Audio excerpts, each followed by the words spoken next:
Hi friends, ನೀವು ಚೆನ್ನಾಗಿದ್ದೀರಾ? ನಾವು ಚೆನ್ನಾಗಿದ್ದೀವಿ. ಇವತ್ತು ಕುಂಬಳಕಾಯಿ ಉಪ್ಪಿಟ್ಟು ಮಾಡುವ ವಿಧಾನ ನೋಡೋಣ ಬನ್ನಿ. ನಾನು ಅರ್ಧ ಕುಂಬಳಕಾಯಿ ತೊಗೊಂಡಿದ್ದೀನಿ, ಸಿಪ್ಪೆ ತೆಗೆದು ಇಟ್ಕೊಂಡಿದ್ದೀನಿ. ಎಲ್ಲ ಚಿಕ್ಕದಾಗಿ ಹಚ್ಕೋಬೇಕು. ನೋಡಿ ಹಚ್ಕೊಂಡಿದ್ದೀನಿ. ಅದಕ್ಕೆ ಬಟಾಣಿ, ಕುಂಬಳಕಾಯಿ, ಬೀನ್ಸು, ಕ್ಯಾರೆಟು ತೊಗೊಂಡಿದ್ದೀನಿ. ತರಕಾರಿ ಈರುಳ್ಳಿ, ಹಸಿರು ಮೆಣಸಿನ್ಕಾಯಿ, ಟೊಮೊಟೊ, ಕೊತ್ತಂಬರಿ. ಇದಕ್ಕೆ ಒಗ್ಗರಣೆ ಹಾಕ್ಕೊಳ್ಳೋಣ ಬನ್ನಿ. ಎಣ್ಣೆ ಹಾಕ್ಕೊಂಡಿದ್ದೀನಿ. ಸಾಸಿವೆ,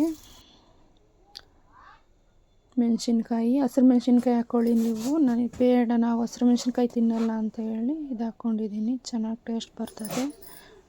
ಈರುಳ್ಳಿ ಎಲ್ಲ ಫ್ರೈ ಮಾಡ್ಕೊಳ್ಳೋಣ. ಫ್ರೈ ಮಾಡಿಕೊಂಡು ಅದಕ್ಕೆ ಬಟಾಣಿ, ಹಸಿ ಬಟಾಣಿ ಹಾಕ್ಕೊಳ್ಳಿ.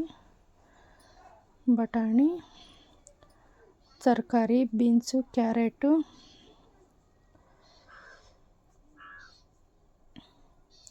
ಹಚ್ಚಿಟ್ಕೊಂಡಿರೋಂಥ ಕುಂಬಳಕಾಯಿ ಹಾಕ್ಕೊಂಡು ಎಲ್ಲ ಟೊಮೊಟೊ ಹಾಕ್ಕೊಂಡು ಚೆನ್ನಾಗಿ ಫ್ರೈ ಮಾಡ್ಕೊಳ್ಳಿ. ರುಚಿಗೆ ತಕ್ಕಷ್ಟು ಉಪ್ಪು ಹಾಕ್ಕೊಂಡು ಸ್ವಲ್ಪ ಹಸಿ ವಾಸನೆ ಹುರ್ದು ನೀರು ಹಾಕ್ಕೊಂಡು 2 ವಿಸಲ್ ಬರ್ಸ್ಕೊಳ್ಳಿ. 2 ವಿಸಲ್ ಬಂದ ತಕ್ಷಣ ತೆಗೆದ್ಬಿಟ್ಟು ರವೆ ಹುರಿದಿಕ್ಕೊಂಡು, ರವೆನ ಹುರಿತಾ ಇದ್ದೀನಿ ನೋಡಿ.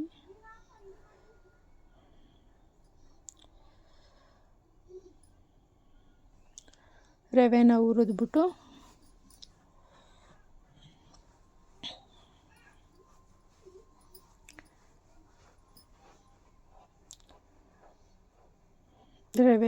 ಚೆನ್ನಾಗಿ ರವೆ ಹುರಿದ್ಬಿಟ್ಟು ಹಸಿ ವಾಸನೆ ಸೀಸಬೇಡಿ ರವೆ.